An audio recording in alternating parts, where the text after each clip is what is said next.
I always tell people you have one or two ways. You either want to work for DIRCO or you want to work with DIRCO. You might be the next big, telecommunications magnet, or mining magnet here, and then you want to, or banking, and you want to open up shop in other countries. But if you didn't work through us, it might be difficult. I had a situation a few years ago where there was a certain bank, I'm not going to say who it was, that just opened shop somewhere in Africa. They didn't have proper structuring consultation with us as well. And then suddenly when the new president was elected, he was telling them, listen, you have to vacate this in 24 hours. And they're like, whoa. I said, no. I promised this to this person when I'm elected as president, Now, because there was not a proper relationship politically as well between the countries, it was a bit of a late intervention. So I'm going to speak a little bit about this. But when I say career, there's a few things that I want to touch here, and I just want to look at the time as well, Ms. Manasi, you will direct as well. But it's a general course of action that a person chooses. So this is something that you choose. Okay? Yes, your mom and dad has great ideals for you. I want my child to be a doctor. I want my child to be a CEO, so they can look after me when I'm old, I mean, they've got these other ideas. But eventually it's you. You choose. You make the decision. And it's very important that you need to know that this is your decision, okay? That you don't one day live and say, what, I've studied this, and it's not really me. I had someone that studies quite a noble degree, but he's just like, Albert, this is not what I want to do. He's in one of the universities, I'm not going to say which one. And I'm studying something that I don't really want to do. And the more I spoke to him, I said, but what is this? What's your interest? What is this? What is that? He's really interested in international relations. He said, well, my mother always wanted me to be this. And so it might be 3 or 4 years of waste. But I always believe that there is for everything, life, there's a journey, and we eat what is on our plate. And none of these things are always totally a waste. It provides you with another avenue. But I want you to know and take this. You choose. Okay? This is very powerful. You choose. Even though you might be doing something else for a while, you still choose that career. And you make sure that you constantly choose it and you're not just become a victim of that. So this is a choosing that's pursuing throughout your working life. Okay. So who are we? All right. So we are the Department of International Relations and Cooperation. And as my colleague said earlier, I will never forget, when I joined DIRCO, one of my friends came to me, Albert, I've been struggling with my passport, and I've been struggling with my, even my ID as well. Can't you help me? I'm like, this sounds foreign to me. That's Home Affairs. I'm from Foreign Affairs. So there was this, the name change, and very significant, and a lot of thought to our leaders that actually brought this name change about to Department of International Relations and Cooperation. And if you ever wondered who, what we are, and what we do, it's right there. International Relations and Cooperation. So we are the face of the following. If you can tell me who is that? The first one. Very good. The second one? Here, that one? Oh, you're quite informed. Yeah. Last one? The third one? How did you know that? How did you know that? Okay, who can tell me what is BRICS? Who? Just by means of hands. Here's the lady at the back. Britain, Russia, India, China, and South Africa. Very good. It's Brazil, you're right. It's not Britain. It's not Britain. I had the other day someone was telling Brazil and Britain, Romania. I was like, whoa, that's a new BRICS, maybe for next year. Okay, there's another one. How did you know that? Okay, good. And the last one is World Economic Forum. These are some of the forums that our colleagues are involved with, United Nations, African Union, BRICS, SADC, World Economic Forum, and we are really the face of this, Quick one, did you know that we've got 125 missions in this year? We had 126, we closed one the other day, brought in 108 countries, because 47 missions, okay. Yeah, 47 missions in Africa, 30% of these, of our employees are placed abroad. And then we have ambassadors and high commissioners. Some of you quickly tell me the difference between an ambassador and a high commissioner? Would you rather be a high commissioner or rather be an ambassador? Which one? Yes, sir, there's a Yeah, you're not sure. Thank you so much for your honesty. I appreciate that. Yeah, you'll go far enough. Once heard someone saying that the High Commissioner is those countries that are from the former British Commonwealth, those that were colonized by British. And then an ambassador is for everything else. Okay. That was not colonized. Spot on. No, thank you so much. Brilliant. That's exactly. There's no difference between the two. Oh, let's give him a hand. Yes. Absolutely. You know, so there's not a difference in status, or you know, if you want to call it payment, whatever. It's just exactly the Commonwealth countries. Okay. I want to quickly run through these things. Just for the, you know, for myself, you know, I'm not a practicing diplomat on a daily basis. You know, my passion is related to human development. It's related to people like yourself to see you grow.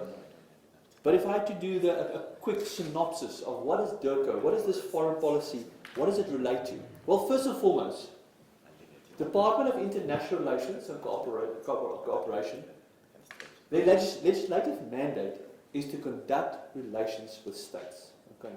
I think most of you studying in this field, you know this. So we're in the field of building relationships. But it's not that easy. You know between a husband and wife, boyfriend and girlfriend, you know. It's not always, I mean, if he never brings you flowers, you know, never gives you chocolates, or you never give him a kiss or type of thing, you know, is that relationship going to last? No, it's not going to last, you know. So there needs to be a proper relationship building. Now you can imagine in the sphere of countries, the complexities and the challenges in developing those relationships with one another. But okay, we as a department, this is our legislative mandate to conduct it. The vehicle that we use is diplomacy.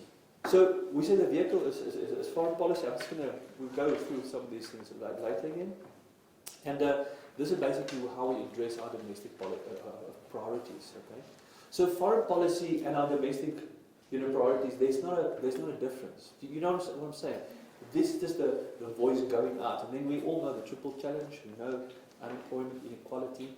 But very, very important here, we need to see that this translation of our foreign policy is very much in three spheres. And we speak about bilateral, multilateral, and we even speak about regional. So your regional is Southern Africa, multilateral is more the global, UN, EU that we spoke about earlier, and bilateral is just state to state. Okay, so like I said, I'm doing just a very high, Our DNA, proudly South African, is cooperation. Okay, we don't go out there guns and blazing the business to really just to fight other countries. We pride ourselves on the fact that we cooperate, So it does not necessarily mean that we agree with everything, okay? But we cooperate. So this is part of our DNA, very important that part of our cooperation partners is like, for instance, BRICS, IPSA, NAN, G77 plus China. So for instance, us and Brazil, we're competing on the sugar market, okay? But we still find synergies in learning and how we are developing these countries, But these are our cooperative partners, all right? Then something else is very important, I just want to mention quickly, there's a link between personal security and socio-economic development, okay? Without peace, you cannot, there cannot be development. I think this is all, you all know this, but I just want to bring you quickly into that space. And the last one is that very important, I always say we really want to position ourselves constantly as a voice for, the South-South, in order to build our relationship also with the North-South. There's a quick picture of ourselves.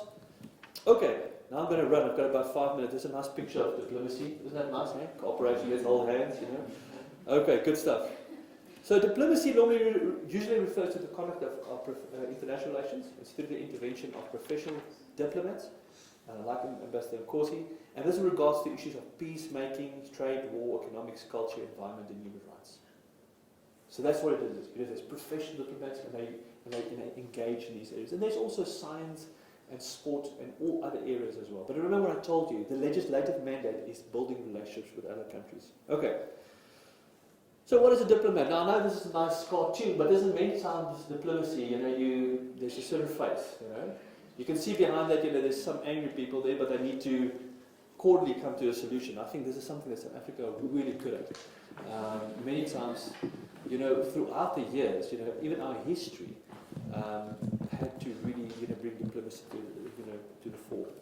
Let me quickly run through these things. So, what is a diplomat? Are you all ready? You ready? Fasten your seatbelts. A diplomat is a consultant, organizer, manager, development manager, translator, resident, office, economist, network marketing agent, network investigator report, receiver writer, negotiator, mediator, civil citizen, security law spokesperson, all at once at the same time. Okay. So all of these things, the one moment you might be an expert negotiator, that very often you need to maybe do a report on that, and, and give a verbal, and even you might attend, a function. So you cannot say the life of a diplomat is boring, but it can't be boring. Yes. There's just such a wide scope of what we need to do. These are some of the of the competencies, diplomacy. I don't want to go too much into that. I want to quickly touch on these three things: your skills, analysis, interpretation, and communication. As a diplomat, we want our diplomat to go out, analyze the situation with insight, interpret what's really going on there, because what we see on the news and all the things are not always the real truth. And so because of our diplomats' relationships, they know exactly also what's going on, and they can interpret what is really going on. And then, very important, they need to communicate. So by verbally and and through written communication. So, all right, I'm nearly there. Now you're asking me, okay, Albert, how do I get in here? Colleagues? I'm sorry. So I'm calling you already colleagues. You can even believe, so some of you are future colleagues. You know what I'm saying? I can see, Anyway, for most of you, international relations, political science, economics, law, development studies, these are the main degrees that our recruitment process look at for our colleagues to get into, or to get into the department. But there's also engineering, there's the HR, the finance, the communication, and so forth, on the other side. Okay. If you want to have more questions with it, I'm more than welcome to answer those questions throughout the day, but I'm just going to do a quick one. We've got internship programs, bursary programs, but only internally, unfortunately. I know there's always a question to ask me, but the normal internship and burnership, and now one of our we're very proud about this, is our Johnny Makitini, our cadet program. I think some of you have heard about that, This is really where we take students like yourself coming out of varsity, we train you for a year in our foreign policy and international language, and a whole array of different other things we expose you to, and out of that we'll place you at a desk, and then you'll be eligible after a few years. Obviously, depending on your success and your stage, you want to be placed abroad and represent the country. Okay, there's our newspapers, Independent, Sunday and Saturday Independent, where we advertise right now. You can also look at the public vacancy circular, or you can go on our website, www.dirco.co.za, go to employment information, and they will also indicate some of those information there. But I'm more than welcome to answer those type of questions after the course's presentation. I want to conclude. Our Tambo is one of our stalwarts, he's one of our supreme diplomats, that really worked behind the scenes.